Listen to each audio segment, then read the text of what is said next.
بسم اللہ الرحمن الرحیم، السلام علیکم ورحمۃ اللہ وبرکاتہ۔ قرآن مجید کے بارے میں ہم سب نے یہ سن رکھا ہے کہ قرآن مجید سائنس کی کتاب نہیں ہے، سائنس کی کتاب ہے۔ یعنی یہ سائنٹیفک پروسیس اور میتھڈ نہیں بتاتی، یہ بس آپ کو نشانیاں بتاتی ہے۔ تو Quran is not a book of science, Quran is book of science. اب لاجیکلی بات کی جائے کہ اس وقت روح زمین پر جو چیز بھی آپ پہلے سے دیکھ چکے ہیں اس کو آپ میریکل نہیں سمجھتے۔ یعنی ایک بیج درخت بن جاتا ہے، آپ کو یہ میریکل نظر نہیں آتا۔ آسمان پر بادل اور پرندے اڑتے ہوئے آپ کو میریکل نظر نہیں آتے، کیونکہ یہ چیز ہم ڈے ون سے دیکھتے آئے ہیں اور ہمارے لیے یہ چیز نارمل ہے۔ اب امیجن کریں کہ اگر ڈے ون سے، جب سے آپ پیدا ہوئے، آپ نے کوئی پرندہ نہ دیکھا ہو، اور جب فرسٹ ٹائم آپ کوئی پرندہ ہوا میں اڑتا دیکھیں تو آپ کے لیے وہ معجزہ ہوگا۔ اب اس کے سائنٹیفک پروسیس تو ہوتے ہیں کہ وہ کیسے اڑتا ہے، لیکن آپ کے لیے وہ ایک معجزہ ہوگا۔ اس کی بہت بڑی مثال یہ ہے کہ دیکھیں، جیسے کہ ہمارا دین اسلام یہ کہتا ہے کہ ہمارے نامہ اعمال جو ہیں وہ اٹھائے جاتے ہیں اور قیامت والے دن اس کا حساب ہوتا ہے۔ ہمارے کندھوں پر دو فرشتے بیٹھے ہیں، جو بھی ہم بات کرتے ہیں وہ اس کو درج کر لیتے ہیں، اور قیامت والے دن ہمیں وہ بات سنائی جائے گی اور ہر ایک لفظ کا حساب ہوگا۔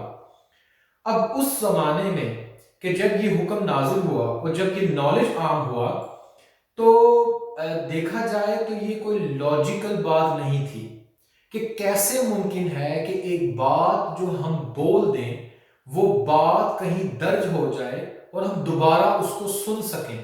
لیکن آج آپ جانتے ہیں کہ آپ آڈیو ریکارڈنگ کرتے ہیں اور وہ ریکارڈنگ آپ بعد میں بھی سن سکتے ہیں۔ اب آپ کے لیے یہ معجزہ نہیں، لیکن جس وقت یہ حکم نازل ہوا تو اس وقت یہ ایک معجزاتی بات تھی۔ اب یہاں پر یہ بات سمجھنے کی ضرورت ہے کہ یہ ایک سائن تھا، یہ ایک نشانی تھی۔ تو آج ہم اس پر سائنس سے متعلق بات کرتے ہیں، اس کو سائنس کے ساتھ اٹیچ کرتے ہیں۔ اسی طرح کہ قیامت والے دن انسان اپنا ساری زندگی کی جو ایک ویڈیو ہے وہ دیکھے گا، اپنا ہر عمل دیکھے گا۔ تو اس بات پر بھی اس وقت اعتراض کیا جا سکتا تھا کہ کیا وجہ ہے کہ اللہ تعالیٰ نے یہ حکم دیا اور جو کہ پاسبل ہی نہیں ہے، لیکن آج اس وقت میں ویڈیو ریکارڈنگ کر رہا ہوں اور یہ ریکارڈنگ آپ بعد میں بھی دیکھ سکتے ہیں۔ اسی طرح شب معراج کا واقعہ، حضور علیہ الصلوۃ والسلام نے جب آسمان پر سفر کیا تو دنیا میں وقت تھم چکا تھا۔ اب لوگ یہ کہتے ہیں کہ ایسا کیسے ممکن ہے کہ کوئی شخص ایک مدت گزار لے اور دوسرے لوگوں کو علم تک نہ ہو۔ تو اس کی مثال آپ یہ نشانیوں میں دیکھ لیں۔ ایک اور نشانی ہے کہ جب آپ سوتے ہیں، آپ 7 گھنٹے سوتے ہیں، آپ 8 گھنٹے سوتے ہیں، لیکن آپ کو 7-8 گھنٹے کی نیند کا علم نہیں ہوتا۔